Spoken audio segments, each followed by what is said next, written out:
নাম হলো তার মোহাম্মদ। তার নাম কি? আল্লাহর বান্দার নাম হলো মোহাম্মদ।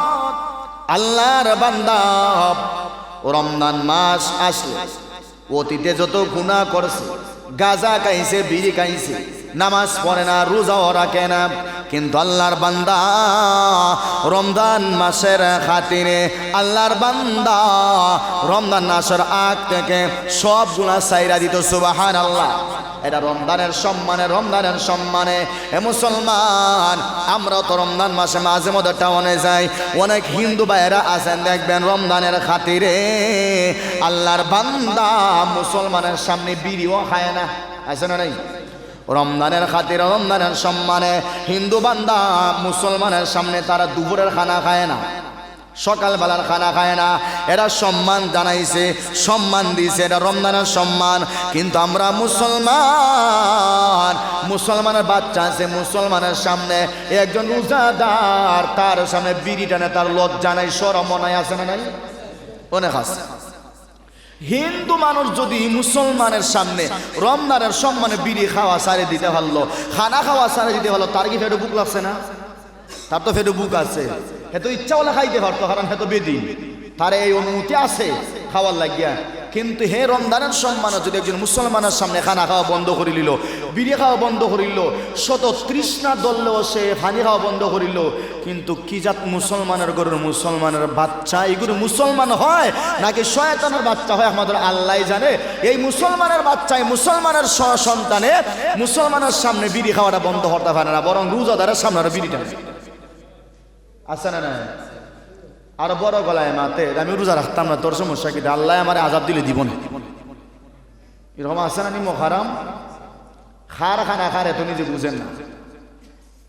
খার আসমানের নিচে থাকে আর কার জমিনে হে বসবাস করে নিজে বুঝতেছে না, কিন্তু মরার পরে ঠিকই বুঝাই। আল্লাহর ভান্না রমজান আসার আগে সব সারিয়া দিত, আর আল্লাহর কাছে বলতো, আল্লাহ সারা বছর আমার শয়তানে দৌড়াইছে, রমজান আর আমি পাক পবিত্র হয়ে গেলাম, আমারে মাফ করো। সুবহানাল্লাহ। এ মুসলমান ভাই, ভালো করে শুনবা, আল্লাহর বান্দা এই রমজান মাসের খাতিরে বিড়ি ছাড়িয়ে দিল, গাঁজা ছাড়িয়ে দিল, হারাম খাওয়া ছাড়িয়ে দিল।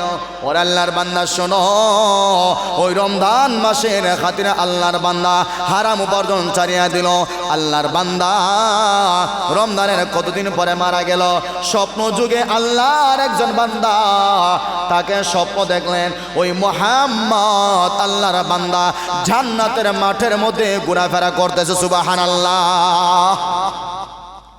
আল্লাহর ওলি তাকে প্রশ্ন করলো, ওরে আল্লাহর বান্দা, আমরা তো জানি তুমি বেনামাজি, আমরা জানি তুমি গাঁজাখোর, আমরা জানি তুমি বিড়ি কর, তুমি বিড়ি খাইতে, গাঞ্জা খাইতে, মদ খাইতে, কিন্তু এখন স্বপ্নে দেখলাম আমার আল্লাহ তোরে জান্নাতে ঘোরাফেরা করাই দিয়েছে, তোরে জান্নাত দিয়ে দিল।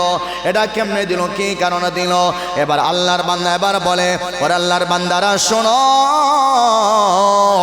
আমি তো প্রতি বছর রমজান মাস আসার আগে রমজানের খাতিরে আমি নামাজে ধরতাম, রমজানের খাতিরে আমি বিড়ি ছাড়িয়ে দিতাম, রমজানের খাতিরে আমি নামাজ পড়তাম, রমজানের সম্মানে আমি এবার গাঁজা ছাড়িয়ে দিতাম।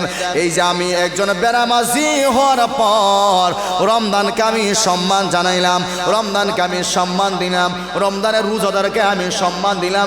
এই সম্মান দেওয়ার কারণে আমার আল্লাহ আমি মারা যাওয়ার পর আমার কবরটাকে মহান আল্লাহ জান্নাত বানায় দেয়া দিছে।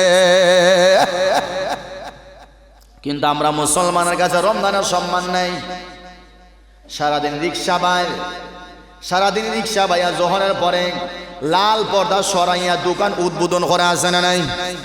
কথা হয় না? লাল পর্দা সরাইয়া দোকান কিটা করে, দোকান উদ্বোধন করে। লাল পর্দা সরাইয়া এবার বিড়ি স্টার্ট মানে, লাল পর্দা সরাইয়া এবার আখরির লিডো খাবল মানে, আছে না নাই?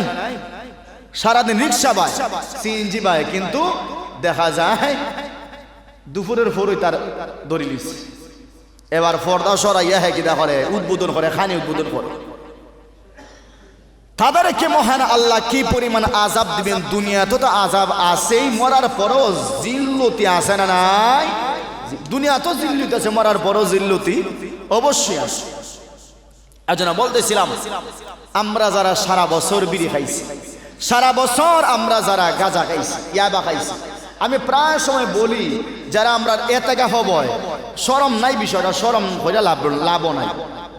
যারা এতেকাফ বয়, এতেকাফ বইয়াও দেখা যায় মাগরিবের পরে ইফতার হয়ে গেছে ওই ফিসি দিকে টান দুইটা মারি দেয়। তো এতেকাফ ঢুকলা এখানে, এতেকাফ ঢুকছো না। এই 10 দিন যদি টান মারা সারদা ফাল্লা না, এতেকাফ বলে লাভটা কি দেয়? এমন ধরা ধরলো তোমারে, ফেটো বুক লাসে তো খানা খাইলা, কিন্তু মাগরিবের পরে ও ফিসি দিকে বাথরুমের চিপার মধ্যে 2 টান মারা লাগে না।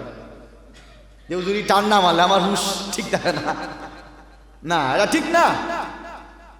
যেহেতু আল্লাহর ঘরে আপনি ইতিকাফের জন্য ঢুকছেন, সব বাদ দিয়া দেন না। দুনিয়া সহ ঢুকছেন, আমরা দুনিয়া সহ ঢুকি, আমরা এটা সাথে লইয়া ঢুকি, এটা বাড়া রাখবা এই বছর যারা আইবা, বাড়া রাখবা ইনশাআল্লাহ। আল্লাহ যেন তৌফিক দান করে, জোরে ওখানে আমিন। তো বলতেছিলাম রমজান মাস একটা পবিত্র মাস, এই মাস আল্লাহর ওলি হওয়ার মাস। এই মাসের মধ্যে যেই সুযোগ আল্লাহ দিয়েছেন, সুবহানাল্লাহ সুবহানাল্লাহ, এই সুযোগ 12টা মাসে পাওয়া যায় না।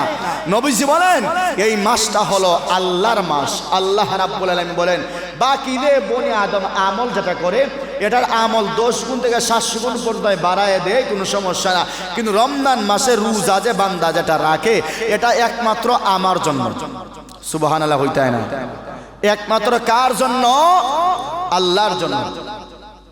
ওয়া আনা আজজি বিহি, এটা একমাত্র আমি আল্লাহর জন্য। এই রমজান মাসের রোজাটা আল্লাহ নবী বলেন, যেই আল্লাহ বলেছেন রমজান মাসের রোজাটা একমাত্র আমি আল্লাহর জন্য, আমি আল্লাহ তারা এর প্রতিদান দিব, এর প্রতিদানের সুজা হইল জান্নাত দিয়ে দিব। সুবহানাল্লাহ।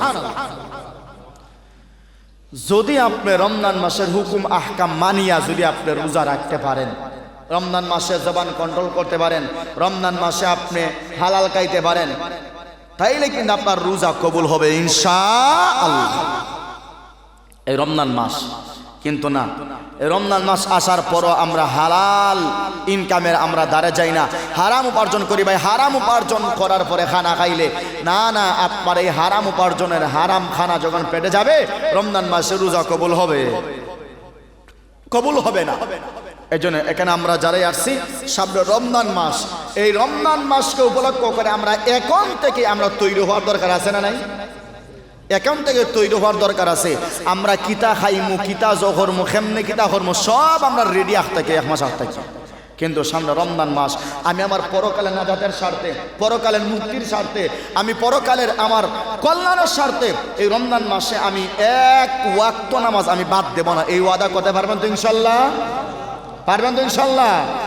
শবে বরাত থেকে নিয়া নবীজির একটা হাদিস আছে না, যদি কোনো বান্দা 40 দিন তাকবীরে উলার সহিত জামাতে নামাজ আদায় করতে পারে, ওই বান্দাকে মহানা আল্লাহ জান্নাতে মরণ দিবেন তো দিবেন, ওই বান্দার নামটা আল্লাহ মুনাফিকের লিস্টে যদি তাকেও কাইটটা দিয়া দিবেন। সুবহানাল্লাহ। কাজে রমজান মাস নয়, শবে বরাতের পর থেকে নিয়া একেবারে ঈদের আগের দিন পর্যন্ত পুরা 45 দিন সময় হয় অথবা 44 দিন সময় হয়। এই 44 দিন সময় যদি আমরা তাকবীরে উলার সহিত আমরা নামাজটা পড়তে পারি, ইনশাআল্লাহ আশা করা যায় মুনাফিকের লিস্টের মধ্যে আমরা নামটা আল্লাহ রাখতো। শুধু এই না, আরো ফজিলত আছে। আমরা তো চাই আল্লাহ যেন আমার ধনী বানায়। এমন কোন মানুষ এখানে আপনারা আসুননি যে আমি চাই না উজান আমি অত ধনী হইতাম, এমন কোন মানুষ আসুননি না, একজন হইতাম না, বাড়ি চালান দিলেও হইতাম না। আমরা সবাই চাই যে আল্লাহ যেন আমার কি বানায়, ধনী বানায়। আল্লাহ রাব্বুল আলামিন যেন আমার